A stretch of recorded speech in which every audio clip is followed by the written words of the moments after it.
Assalamualaikum, hai semua. Apa khabar korang? Saya harap korang sihat dan bahagia selalu. Kembali lagi bersama saya AA berbagi info dan kisah menarik. Oh, sebelum tu jangan lupa tekan tombol subscribe, tekan loncengnya juga.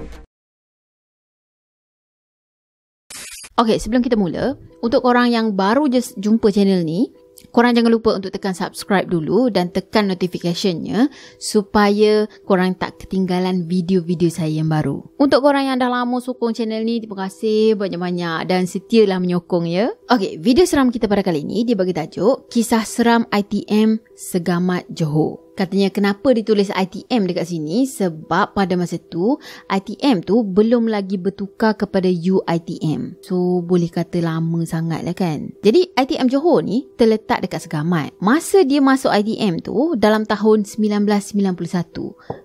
Kita ada kat mana? 1991 kita ada kat mana kan? Sebab 1990 tu adik bawah pada saya lahir. Jadi 1991 saya baru 3 tahun. Ada kat mana tu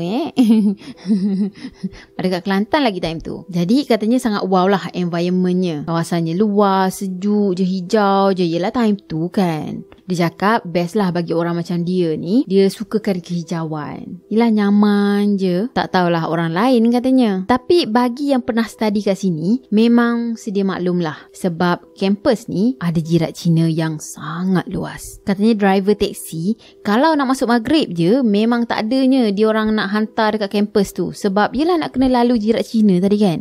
Sampai macam tu sekali tau. Walaupun dia orang ni sanggup. Tak apalah pakcik, kita bayar lebih, hantar kita orang. Tak nak tau. Mungkin ya keras betul lah tempat tu kan. Dah tu dia cakap, paling tak pun dah lepas kena pujuk tu, bolehlah pakcik hantar dekat Sempang tu je Lepas tu, pandai-pandai lah nak hidup katanya macam tu. Tapi Sempang tu tak tahulah jarak daripada Sempang nak masuk ke dia orang punya kampus tu berapa jauh lagi. Kalau jauh, lepas tu nak kena lalu pula jirat Cina tu. Lepas tu jalan kaki pula. Ya Allah. Fikir-fikirlah 2, 3, 4 kali lah nak balik malam-malam Jadi dia cakap sebab tu lah dia rasa macam malas sangat kalau nak pergi outing malam-malam ke. Yelah lepak bilik lagi best katanya. Lagipun kampus tu memang kawasan yang sangat terpencil. So, dah sedia? Jom kita mula. Okay, kita bagi nama samaran dia sebagai Mat. Jadi Mat ni ditempatkan di Kolej Mutiara level 3 pada masa tu. Katanya satu bilik ada 4 orang. Bilik memang best lah sebab yelah serba baru kan. Tapi di sebalik best-bestnya tu, ada jugalah cerita hantu, cerita yang tak best. Yang kata selalu jugalah dia orang ni macam cicit-cicit kan. Lepas tu susah dengar susik ke?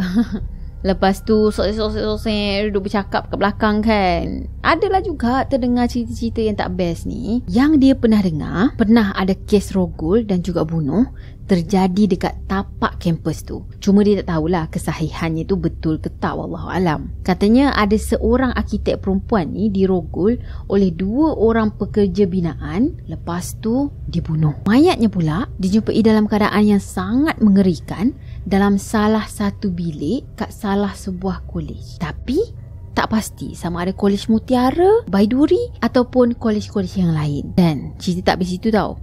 Lepas tu dalam beberapa hari macam tu ataupun mungkin minggu lah, mayat 2 orang pekerja binaan yang merogol tadi dijumpai dalam keadaan yang sangat mengerikan juga.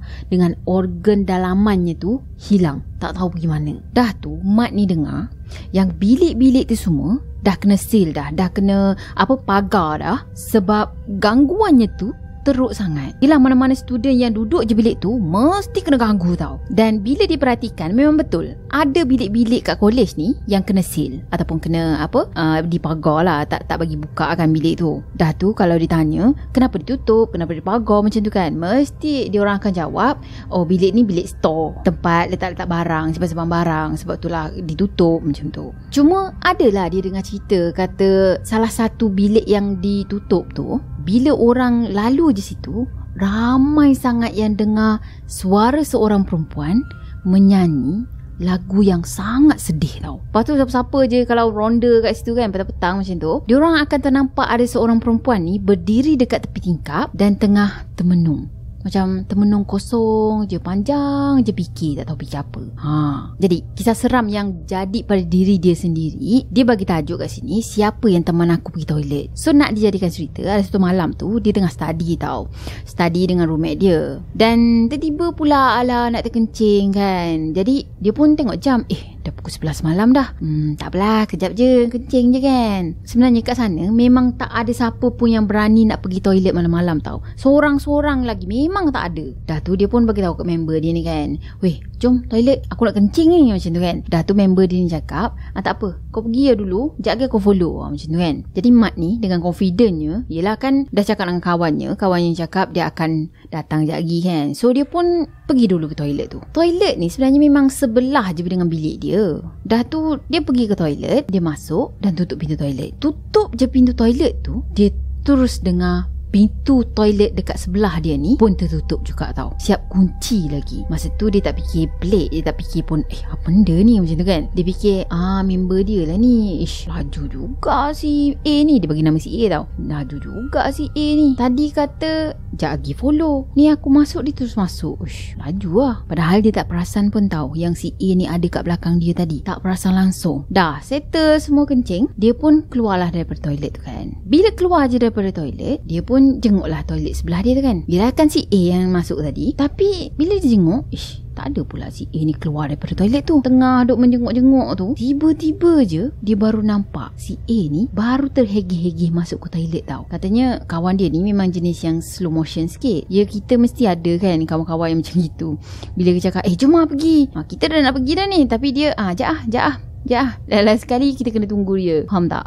Jadi bila si A tadi tengok je muka Mat ni pucat, macam terkejut, kesima macam tu, dia dahsyat dah. Terus pusing balik, tak jadi masuk toilet, keluar. Dan apalagi dia orang berdua ni lentang pukang lari masuk bilik tau. Dah tu si Mat ni cerita kat A, kau lah tergege sangat, kan dah benda tu temankan aku. Mat ni cakap meremang jugalah berumur dia kalau ingatkan balik. Ya kan dia tengah kencing, tengah membuang semua kan. Lepas tu dia fikir entah benda tu tengah skodeng dia tau. Ya nasib baiklah juga yang benda tu yelah tak bergurau dengan dia lebih-lebih. Okey, cerita nombor 2. Cerita ni diganggu, dia bagi tajuk diganggu pocong tau. Dan kisah ni sebenarnya jadi dekat kawan dia. Kawan dia ni pula duduk dekat sangat dengan bilik dia. Katanya kesian sangat nampak kawannya ni, sebab memang nampak sangat yang dia tu dah tak ada semangat, dah hilang semangatnya. Lama jugalah dia nak pulih balik semangat dia. Katanya sampai berbulan-bulan lamanya tau. Benda ni pun dia cerita lepas dia dah okey sikit. Sebab lepas kejadian tu dia memang tak cerita langsung, tak buka mulut langsung. Kalau orang tanya pun dia diamkan je apa yang jadi. So ceritanya macam ni. Ada satu malam tu dalam pukul 2 pagi, member dia ni dah tidur dah time tu. Dia tidur kat katil atas dan tiba-tiba dia tersedar sebab ada bunyi macam bunyi bising tau. Bunyi orang macam buka tutup drawer macam tu kan. Seolah-olah macam orang tengah mengemas, menyelongkar barang macam gitu. Kalau kita nak tidur kan bising tu. So member dia ni macam bengang lah kan.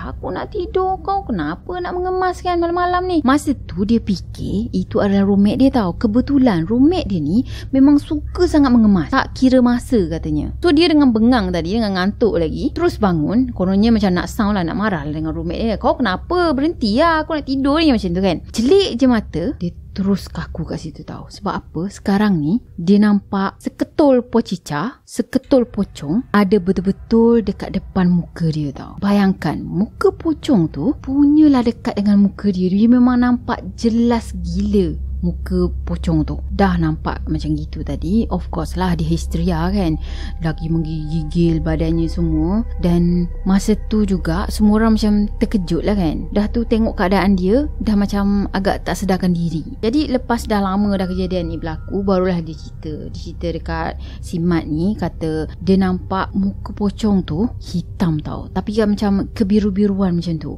macam dah busuk dah. Matanya pula merah, pandang tepat ke arah muka dia. Kain pocong tu pula putih, tapi macam ada kuning-kuning, macam banyak sangat kesan tanah, colour coklat macam gitulah kan. Tapi katanya dia tak dapat nak pastikan jantina pocong tu. So sebab kejadian ni, dia punya lemah semangat tu sampaikan even tak usik pun kalau orang tegur hei macam gitu kan, terus dia akan terkejut, lepas tu lemah semangat. Sampai macam tu sekali tau. Dah tu memang tak boleh ada bunyi-bunyi sikit lah, kejap-kejap kejut. Sampaikan mak ayah dia ni bawa pergi berubat sebab nak kembalikan semangat dia balik. Okay, cerita ni pendek je kan.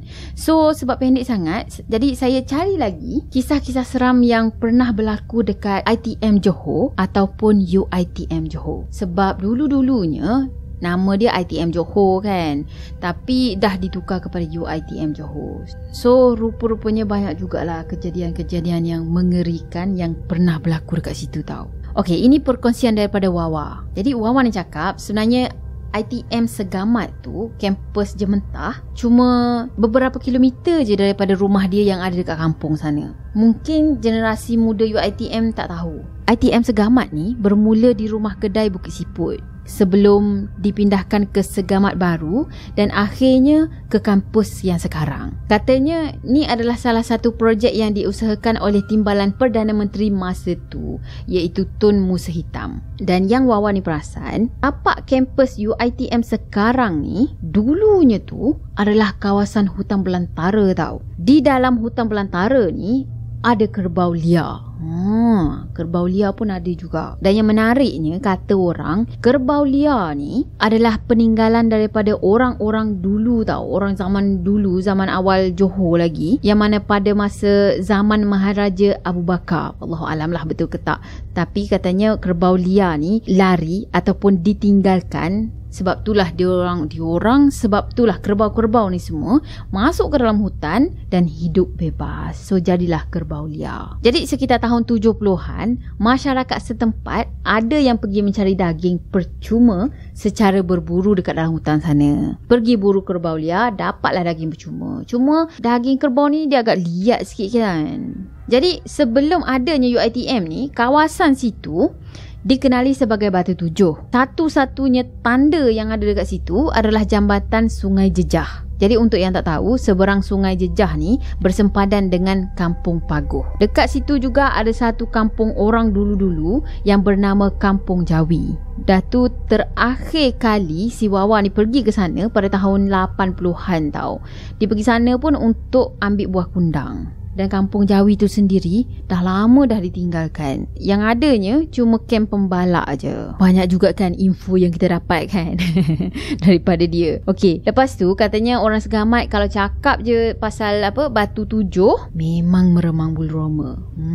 Khususnya kalau malam hari. Dan dia cakap kalau bukan sebab ada UITM, memang kawasan situ akan jadi hutan belantara je. Jadi cerita misteri ataupun cerita mistik yang pernah berlaku pada dia, katanya kebetulan kebun ayah dia cuma terletak beberapa kilo je daripada Batu Tujuh tu. So nak ke kebun tu mesti kena lalu susu kawasan Jirat Cina, yang katanya Jirat Cina kat situ besar gila tu kan. Ayah Wawa ni sebenarnya liat tahu nak ke kebun kalau hari dah menjelang petang dah. Tapi pada hari tu tak tahulah apa mimpinya, ayah dia ajak dia untuk teman pergi ke kebun walaupun masa tu dah pukul 5:30 petang tau. So masa tu dia dengan ayah dia naik motor Kapcai pergi ke kebun. Tiba-tiba pula kan teringat dengan lagu Kapcai, motor Kapcai tu. So dah sampai ke kebun tadi, sebenarnya tak ada buat apa-apa pun. Diorang cuma macam tengok-tengok, pantau-pantau macam tu je. Dan dalam pukul 6:30 petang hujan turun dengan lebat tau. Dia dengan ayah dia ni pun pergilah berteduh dekat pondok sambil tunggu hujan reda sikit, baru nak on the way balik kan. Masa tu nyamuk punyalah banyak. Dah tengok sekeliling, tunggu macam tak ada tanda pun hujan nak berhenti kan. Jadi ayah dia pun buat keputusan, kita redah je lah hujan ni. Yelah sebelum masuk maghrib kan nanya pula. Bayangkan masa tu hujan lebat tau. Suasana pula dah senja dah. Dah tu diorang dua beranak je masih lagi ada dekat pinggir kubur Cina pada masa tu. Dah tu dia dua beranak masih lagi ada dekat pinggir kubur Cina tu. Dah ayah dia pun teruskan perjalanan kan. Bawa motor Kapcai lalu kubur Cina. Dah tu susu pula getah. Katanya itu adalah laluan utama tau. Dalam jarak 10 ke 12 meter macam tu, Wawa ni dia ternampak ada sesosok tubuh wanita yang berbaju kebaya nyonya berjalan membelakangi diorang. Wanita ni berjalan sambil pegang payung kertas. Katanya payung ni payung kayu yang jenis apa orang guna untuk pengembumian tu. Saya pun tak pasti sangat, tapi kita boleh bayangkan lah kalau payung kertas kan, yang jenis orang Cina zaman-zaman dulu tu. Kan ada banyak je dalam Wang Fei Hong. Dah keluar dah Wang Fei Hong kita. Jadi seingat Wawa ni lah, memang tak ada penempatan penduduk pun dekat area situ tau. Jadi Bila ayah dia sedar je yang anaknya ni kat belakang ni dah nampak apa yang dia nampak, ayah dia tadi pun terus tepuk peha dia dan suruh Wawan ni berselawat. Wawan cakap suasana pada masa tu betul-betul hening tau. Sunyi sangat. Yang dia orang dengar cuma bunyi motor kapcai ayah dia je. Dan tiba-tiba Wawan ni terperasan tau, motor kapcai buruk ayahnya tu jadi laju. Lepas tu melantur-lantur macam tu, macam melanggar akar pokok getah katanya. Yelah akar pokok getah yang berselirat. Lepas tu kalau melanggar kan, naik motor lalu laju pula kan, macam kuda liar.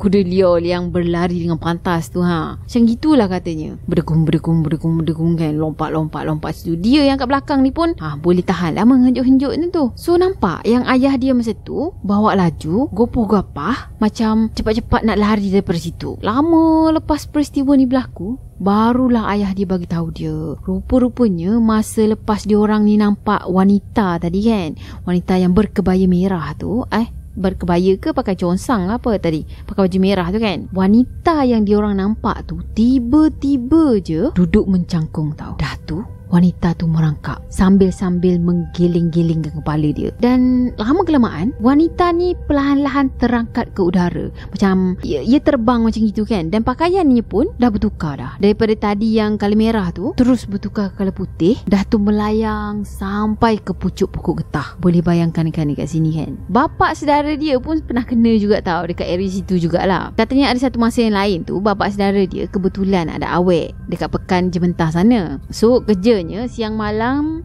asyik mengayak awek je lah. Yang katanya sekarang ni dah jadi mak saudara dia dah. So nak jadikan cerita, ada satu hari tu dalam pukul 12 malam, bapak saudara dia ni lalu dekat kawasan Jirat Cina tu. Masa tu bapak saudara dia ni bawa kereta Fox buruk atuk dia, milik atuk dia. Lepas tu Wawan cakap, yelah orang kalau dah angau kan, mana nak kisahnya hantu-hantu ni semua. Masa dia lalu dekat depan Jirat Cina tu, tiba-tiba je dia terdengar ada satu bunyi yang sangat kuat jatuh dekat atas bumbung kereta tau. Tapi yelah budak kampung kan, bukannya reti rasa takut ke apa. Bila dah dengar tadi, dia pun berhentikan kereta. Dia keluar daripada kereta, lepas pergi cek apa yang jatuh atas kereta dia tadi kan. Dan bila dia tengok betul-betul, tak ada apa-apa pun. Dah tu dia tengok kat kawasan sekitar.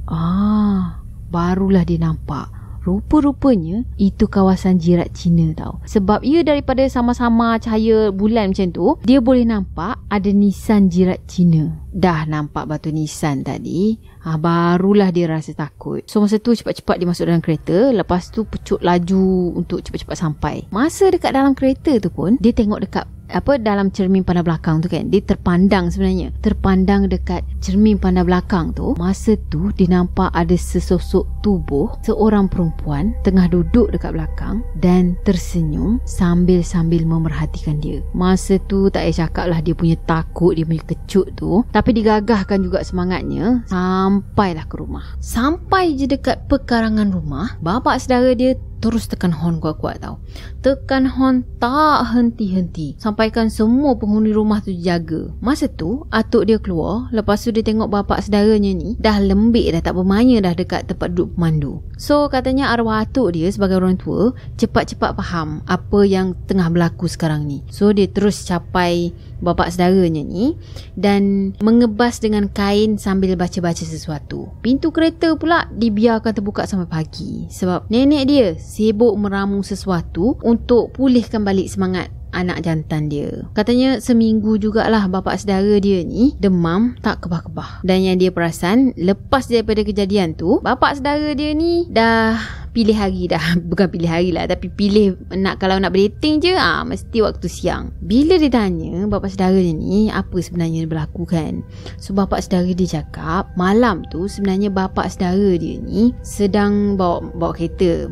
Baru jumpa awek kan, perasaan pun macam happy, riang-ria macam tu. Tengah bawa kereta ni dan dia perasan ada sesuatu yang melintas, macam kelibat macam tu lah, melintas tau. Tapi tak sempat dia nak break, dia dah terlanggar dah kelibat tu. Bila dah terlanggar tadi, dia tengoklah daripada cermin pandang belakang dia kan. Sebab yelah takut, yelah kalau orang ke apa ke nanya juga. So dia tengok daripada cermin pandang belakangnya tu, dia nampak seakan-akan kain yang terjurai tau. Jadi dia fikir orang agaknya, sebab ia dah kan kain kan. Jadi dia bimbang yang dia dah langgar orang.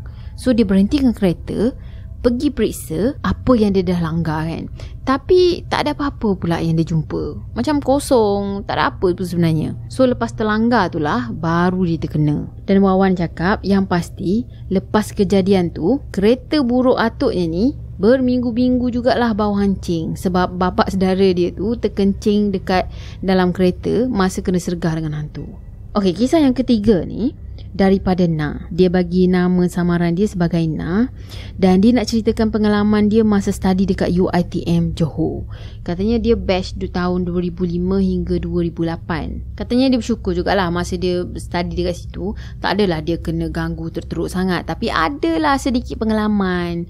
Dia kan duduk hostel, macam tak best lah pula kalau tak ada pengalaman kan. Jadi pengalaman yang pertama yang dia sharekan kat sini, masa tu ada kursus Biro Tata Negara atau BTN.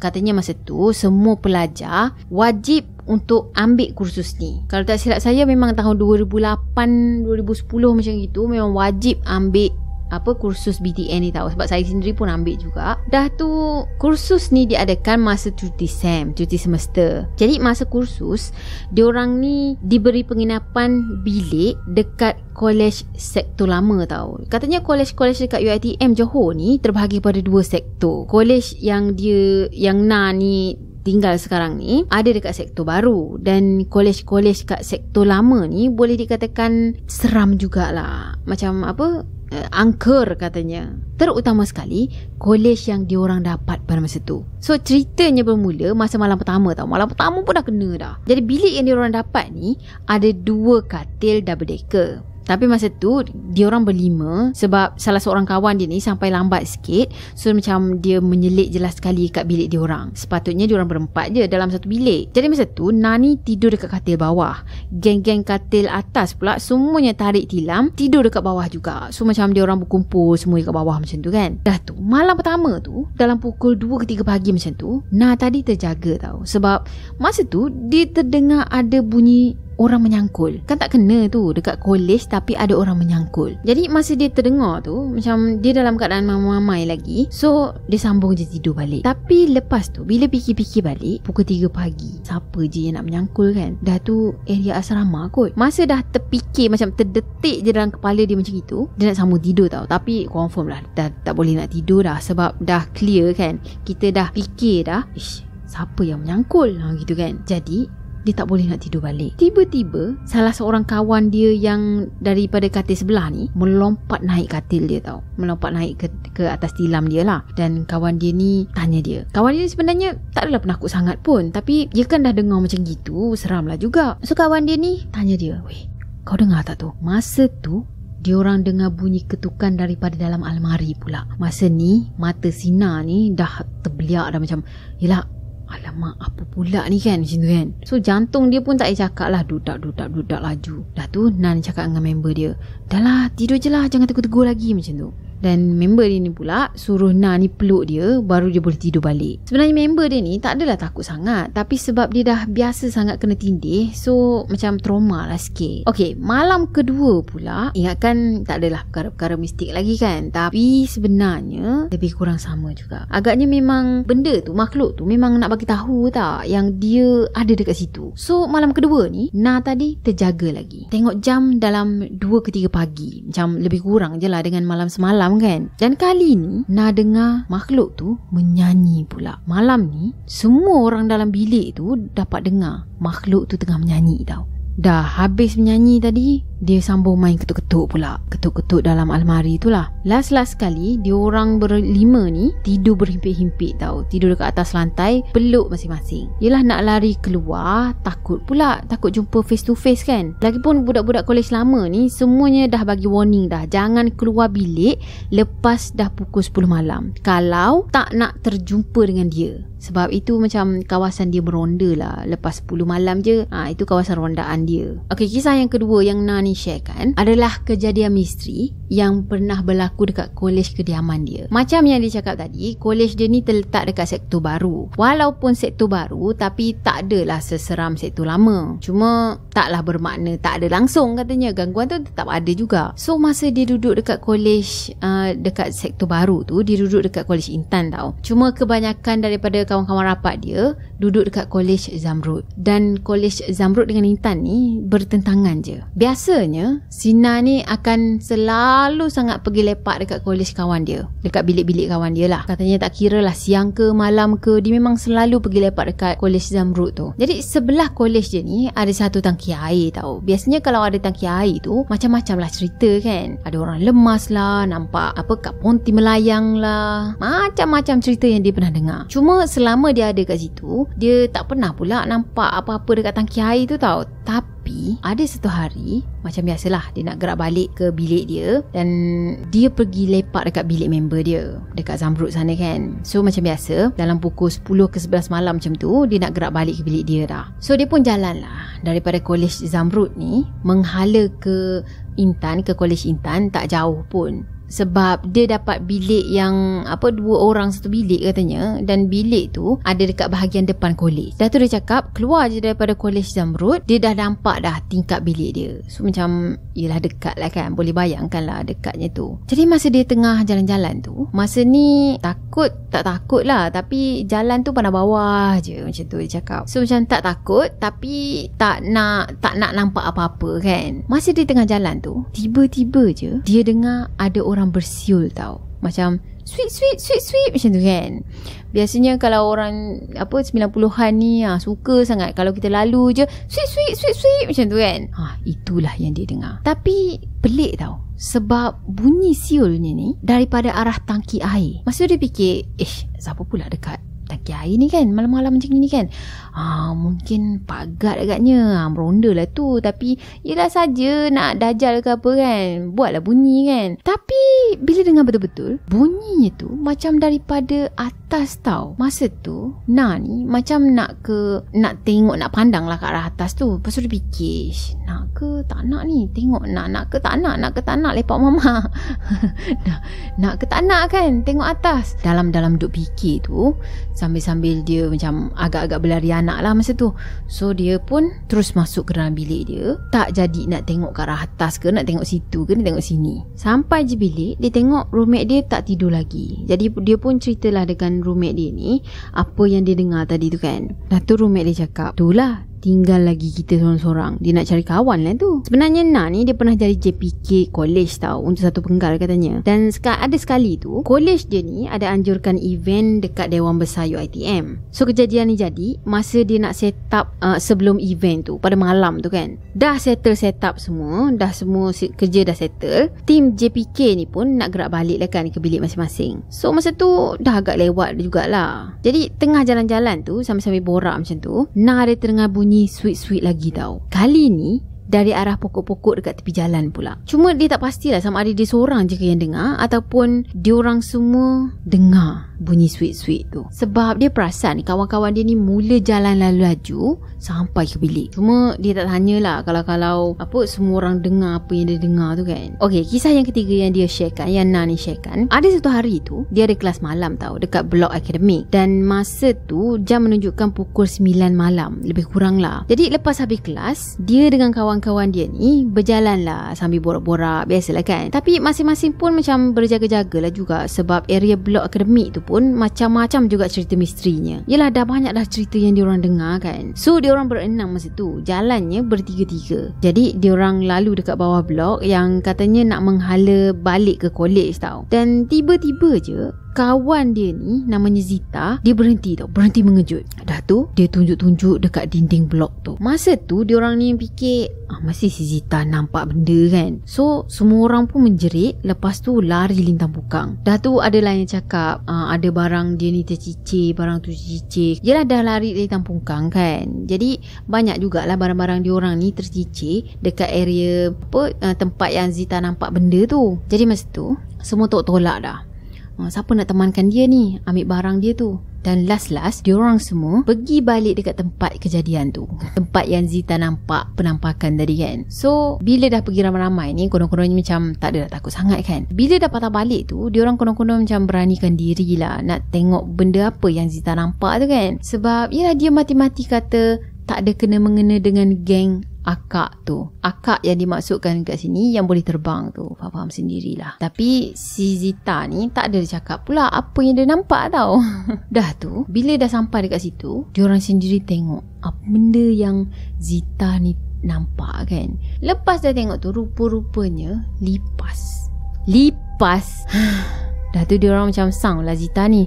Dah kenapa tak cakap awal kan? Buat penat je lari. Okay, lepas habis diploma, tadi dia sambung degree dekat UiTM Puncak Perdana. The end. Okay, yang paling ngeri dekat sini adalah lipas. Tiba-tiba kan ada juga. Okey lah, saya rasa sampai sini untuk video kali ni. Saya harap korang sukakan video ni. Dan macam biasa, kalau korang sukakan video ni, jangan lupa untuk tekan tombol like, comment, share dan juga subscribe.